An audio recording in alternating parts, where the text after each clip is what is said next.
Very good evening to all. और अभी हम लोगों ने chapter 7 new trends on world wide web ये चैप्टर को फिनिश किया है। आज हम लोग इसके क्वेश्चन आंसर्स को देखेंगे। और मैंने आपसे बोला था बना के आपको रखने के लिए पहले खुद से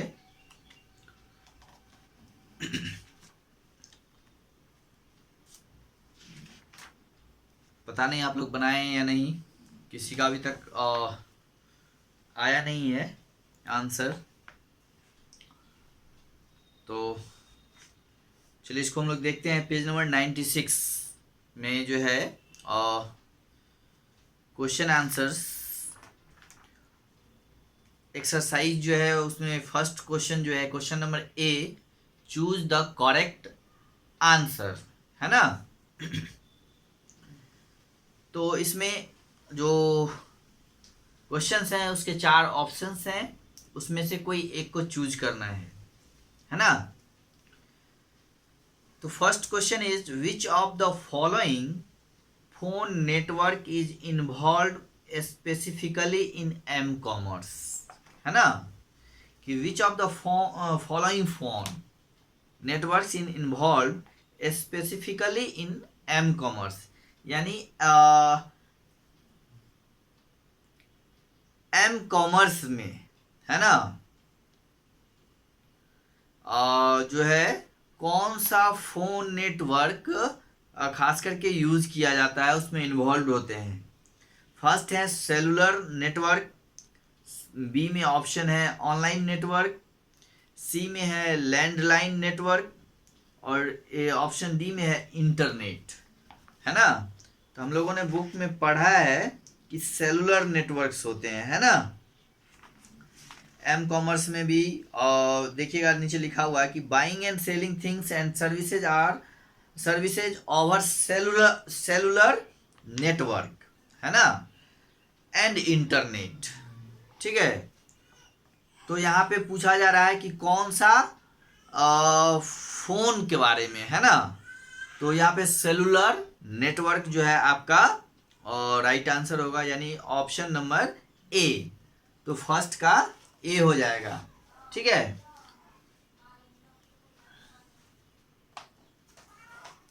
यानी फर्स्ट का जो है ए, यानी cellular, CELLULAR, cellular network. Okay. Sorry, 2 का देखिए question number 2, SSL stands for which of the following? First is software service layers, secured software layer, secured socket layer and secured service layer. तो हम लोगों ने पढ़ा है कि SSL जो होता है वो secured socket layer होता है। क्या होता है? secured socket layer, यानी 2 का C होगा, है ना। SECURED, secured socket, SOCKET, socket layer. Okay, secured socket layer. Now question number 3, displaying advertisement specific of users interest based on their buying preference is called, है ना।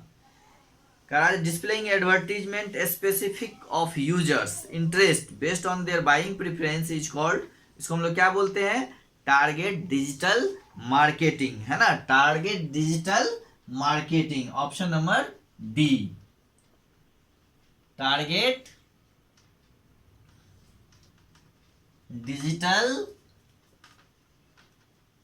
मार्केटिंग। ठीक है, target digital marketing. ये क्या होता है कि इसमें हम लोग जो भी चीज बाइंग करते हैं, है ना, तो according to our buying preference they display us with the suitable advertisements and offers. This is called target digital marketing, right. Now question number 4, SaaS stands for which of the following? Software as a service हम लोगों ने पढ़ा है ना। 4 का क्या हो जाएगा? बी, सॉफ्टवेयर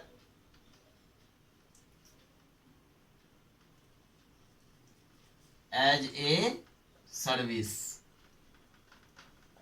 ओके, ये 4 ऑप्शंस में 4 ऑप्शंस वाले जो हैं ये आपका डन हो गया है ना। फर्स्ट में हो जाएगा सेलुलर नेटवर्क, सेकंड का यानी 2 का option number C secured socket layer, third का डी टारगेट डिजिटल मार्केटिंग, और in fourth option number B software as a service. Okay, now come on question number B, fill in the blanks. Okay,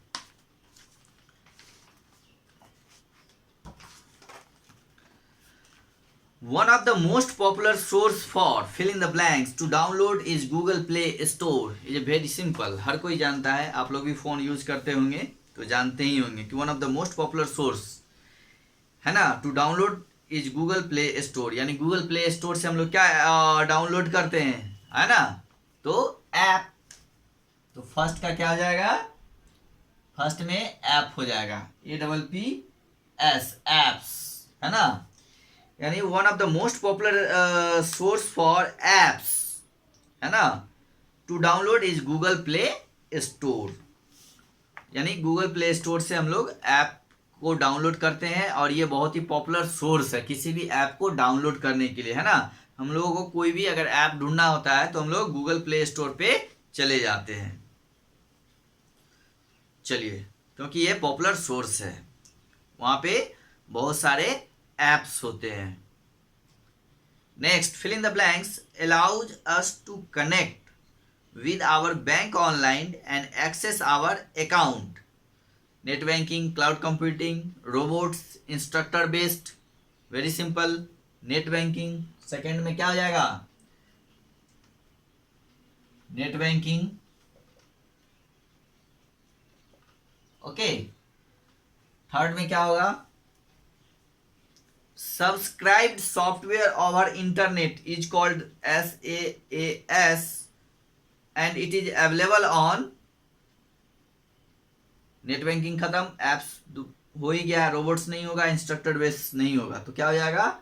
third में cloud computing, CLOUD, cloud computing, है ना। Cloud computing हम लोगों ने पढ़ा था, जिसमें क्या बताया गया था कि अब बहुत सारे ऐसे भी सॉफ्टवेयर हैं जिसको हम लोग बिना परमानेंटली स्टोर किए हुए उसको यूज कर सकते हैं। ये सिस्टम कहाँ पे आपको मिलेगा? तो क्लाउड कंप्यूटिंग सिस्टम में, है ना। इस टेक्नोलॉजी को हम लोग क्लाउड कंप्यूटिंग सिस्टम कहते हैं। नेक्स्ट है fill in the blanks are, यानी question number 4, fill in the blanks are used mostly in dangerous environment where human lives are valuable, है ना। यानी जहाँ पे ह्यूमन का लाइफ जो है बहुत ही वैल्यूएबल होता है, यानी खतरनाक होता है, वैसे डेंजरस इन्वायरमेंट में, है ना, कौन काम करता है? Robots, ROBOTS, robots. Question number 5, fill in the blanks. Courses are suitable where learners need constant guidance from the instructor. Okay, अब इसमें 4 ऑप्शन हम लोगों ने फिल कर ही लिया है, तो इसका आंसर वैसे भी पहले से ही नोन हो गया कि एक ही बचा है, तो इंस्ट्रक्टर बेस्ड ही होगा। Instructor based, okay, instructor based होगा, है ना।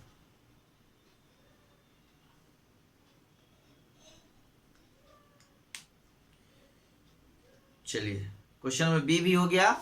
अब हम लोग क्वेश्चन नंबर सी देखते हैं, ट्रू फॉल्स। ठीक है, अब हम लोग क्वेश्चन नंबर सी देखेंगे। यहां पे लिखते हैं सी का 1, 2, 3, 4 और 5, राइट। फर्स्ट है question number C, page number 97 पे देखेंगे, फर्स्ट में ऊपर में, tick the correct statement and cross out the incorrect one, है ना। टिक द करेक्ट स्टेटमेंट, यहाँ पे स्टेटमेंट लिखा हुआ है, लाइन लिखा हुआ है, उसमें आपको पढ़ना है और जो सही होगा, करेक्ट होगा, वहाँ उसके आगे टिक कर देना है सही का, और जो गलत होंगे उसको क्रॉस कर देना है। चलिए तुम लोग देखते हैं। फर्स्ट है, in M commerce transaction are done over telephone network, है। तो क्या ये सही है या फिर गलत है? In M commerce transaction are done over telephone network और इज रॉन्ग आंसर, है ना, क्योंकि सेलुलर नेटवर्क पे होता है, ये टेलीफोन नेटवर्क पे नहीं होता है। तो फर्स्ट जो है आपका फॉल्स हो जाएगा। फर्स्ट क्या हो जाएगा? फॉल्स, ऐसे क्रॉस कर देना है। Next, engineering and sciences together form the field of robotics. Yes, हम लोगों ने पढ़ा है आर्टिफिशियल इंटेलिजेंस एंड रोबोटिक्स के अंदर में कि इंजीनियर और साइंस जो है दोनों मिलके फॉर्म कर रहे हैं द फील्ड ऑफ रोबोटिक्स का। ये ट्रू है आपका, सेकंड जो है वो ट्रू होगा। थर्ड है, printed sheet of pamphlet is example of digital marketing, है ना। ये बिल्कुल गलत है, क्योंकि हम लोग जानते हैं जो डिजिटल मार्केटिंग होता है उसमें पैम्पलेट्स प्रिंट नहीं होता है ना, वो मोबाइल पे, टीवी पे, है ना, इस तरह से जो है इंटरनेट के माध्यम से आप तक जो है एडवर्टीजमेंट को पहुंचाया जाता है। Okay, next question number 4, IoT stands for information of technology. No, हम लोगों ने क्या पढ़ा है? Internet of things.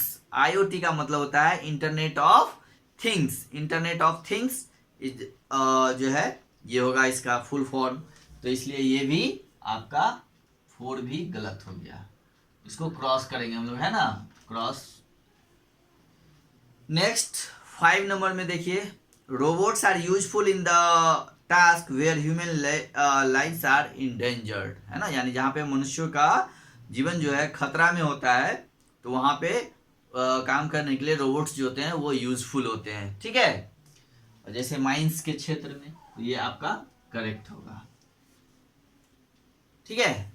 तो ये आपका क्वेश्चन नंबर 4 जो है, सॉरी मतलब क्वेश्चन नंबर जो है A, B एंड C। ए ये हो गया आपका A का, है ना, ये फिर B का, और ये आपका C का, तीनों का आंसर हो गया। अब इसमें क्वेश्चन नंबर D है, ठीक है। D जो कि आपको खुद से लिखना है, मैं आपको समझा दे रहा हूं क्वेश्चंस, ठीक है, मैं लिखूंगा नहीं, आपको लिख के आंसर सबमिट करना है। फर्स्ट क्वेश्चन है कि what is basic difference between E commerce and M commerce. तो हम लोग पढ़े हैं कि ई कॉमर्स और एम कॉमर्स में क्या डिफरेंस है। तो एम कॉमर्स जो है, पहले है ई कॉमर्स। तो ई कॉमर्स क्या होता है? यानी buying and selling things and services using computers and internet is called as electronic commerce, यानी ई कॉमर्स। ओके, तो ये हुआ। एंड एम कॉमर्स, तो buying and selling things and services over cellular network and internet using mobile service is called M commerce. तो दोनों को जो है डिफरेंस में यही लिख देना है। एम ई कॉमर्स में लिख देना है आपको buying and selling things and services using computers and internet is called electronic commerce, right, जो कि आपको पेज नंबर 92 पे भी दिया हुआ है ना, दोनों का दिया हुआ है, एम कॉमर्स भी और ई कॉमर्स भी। और फिर एम कॉमर्स में लिख देना है buying and selling things and services over cellular network and internet using mobile devices is called M commerce, right. तो ये आपका दोनों ये लाइन लिख देंगे तो ये आपका डिफरेंस हो जाएगा, है ना, दोनों में डिफरेंस इतना ही से पता चल जाएगा, ठीक है, ज़्यादा लिखने की जरूरत नहीं है। अब नेक्स्ट क्वेश्चन है, explain briefly how online transaction with bank are secured over internet, है ना। तो इसमें कैसे होता है सिक्योर्ड नेट बैंकिंग में? तो डाटा जो होते हैं इसमें इनक्रिप्टेड फॉर्म में होते हैं,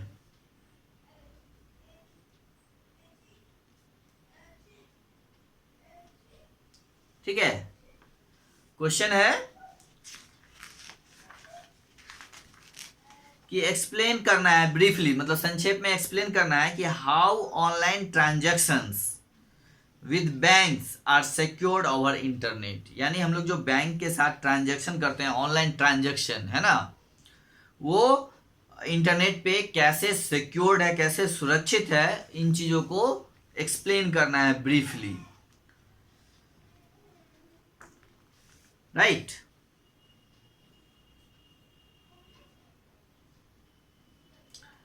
तो इसको आप इस तरह से लिख सकते हैं कि data is encrypted while it is transferred online, है ना। Encryption is done by scrambling the information. This is done by a protocol called secured socket layers. Okay, उसका फुल स्टॉप। फिर all financial organizations use these features। इस तरह से मतलब जो है, जो सारे ऑर्गेनाइजेशंस जो होते हैं, फाइनेंशियल ऑर्गेनाइजेशन, इस फीचर्स को यूज करते हैं।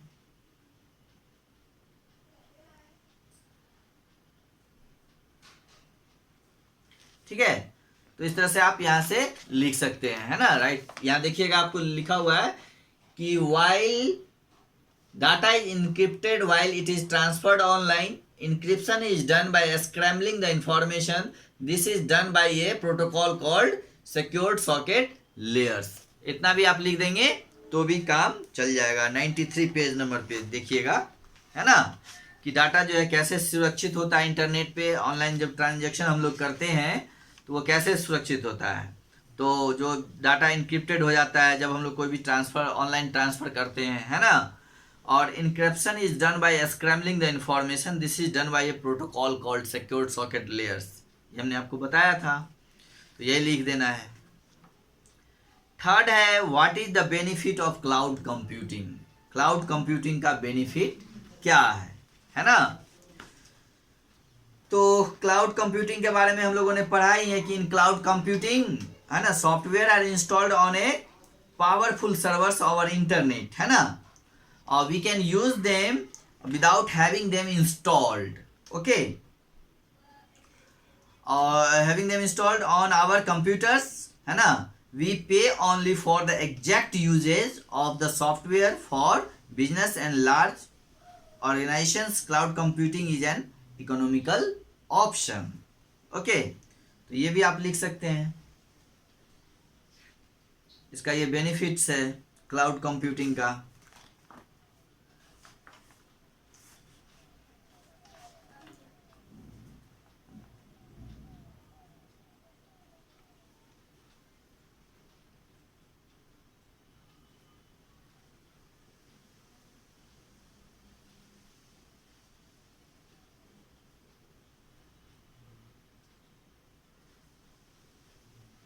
ओके, तो ये हो गया। अब क्वेश्चन नंबर नेक्स्ट देखिए क्या है। नेक्स्ट क्वेश्चन है list of two benefits of AI. AI का मतलब होता है artificial intelligence. List of two benefits of artificial intelligence.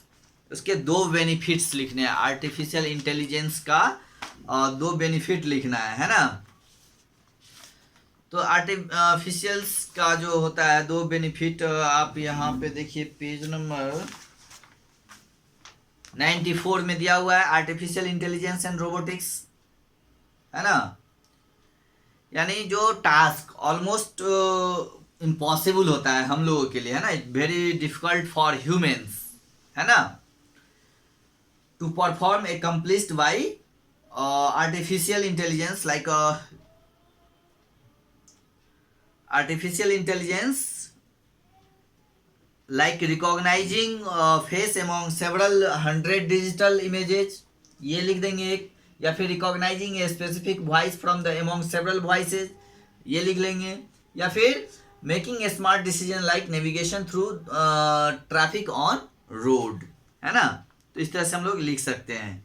इसके ये दो बेनिफिट्स हैं कि वो बहुत सारे फेस में से कोई एक फेस को पहचान लेता है, recognising face among several 100 digital images, यानी अगर 100 भी इमेजेज है, डिजिटल इमेज है, तो उसमें से कोई एक इमेज को वो रिकॉग्नाइज कर लेता है, या recognising a specific voice from among several voices, या यहाँ पे जहाँ बहुत सारे वॉइसेज हैं उसमें से एक वॉइस को वो पहचान लेता है, या फिर स्मार्ट डिसीजन लेने में, नेविगेशन में जो है, रोड पे ट्रैफिक में जो है वो सक्षम होता है। तो इसके ये दो बेनिफिट्स सब हैं, यहाँ पे 2-3 बेनिफिट्स दिए हुए हैं, आपको 2 बेनिफिट्स लिखना है ना, तो आप लिख सकते हैं। And the task almost impossible or very difficult for humans to perform are accomplished by artificial intelligence, like recognizing face among several hundred digital images, yeah, or recognizing a specific voice from among several voices, and making a smart decision like navigation through traffic on road। तो इसमें से 2 आप कोई लिख सकते हैं। चलिए next question number 5, describe briefly the 2 modes of online learning. ये तो आपको पता ही होगा, ये बहुत ही इजी है। 2 ऑनलाइन जो मेथड है, जो मोड्स हैं, वो है प्री रिकॉर्डेड वीडियो और सेकेंड है ऑनलाइन इंस्ट्रक्टर बेस्ड। ठीक है, तो 2 है। ठीक है, इसको आप इस तरह से लिख सकते हैं कि the online classes are conducted either in the form of a pre recorded videos, है ना, प्री रिकॉर्डेड वीडियोज और by an instructor present online। Pre-recorded video can be seen anytime and learner can watch them at any convenient time, while online instructor based course have scheduled timetable। Okay, or in video based course there is no provision of interaction with the instructor during the time of lecture, hence it is suitable for certain specialized course only। Instructor based course are suitable where learners need constant guidance from the instructor। तो इस तरह से आप ये answer लिख दीजिए। ठीक है, और इसको लिख के आप लोग इसको चेक भी करवाइए। ठीक है, सबमिट करिए आंसर को। ठीक है, तो आई होप कि आप लोग ये सारे आंसर्स को समझ गए होंगे। ठीक है, तो ये आपको आंसर कंप्लीट करना है। मैंने चैप्टर 1 पढ़ाया है ना, और इसके सारे क्वेश्चन आंसर को भी डील कर दिया। ठीक है, अब हम लोग फिर अगली क्लास में नेक्स्ट चैप्टर पढ़ेंगे। ओके, चलिए।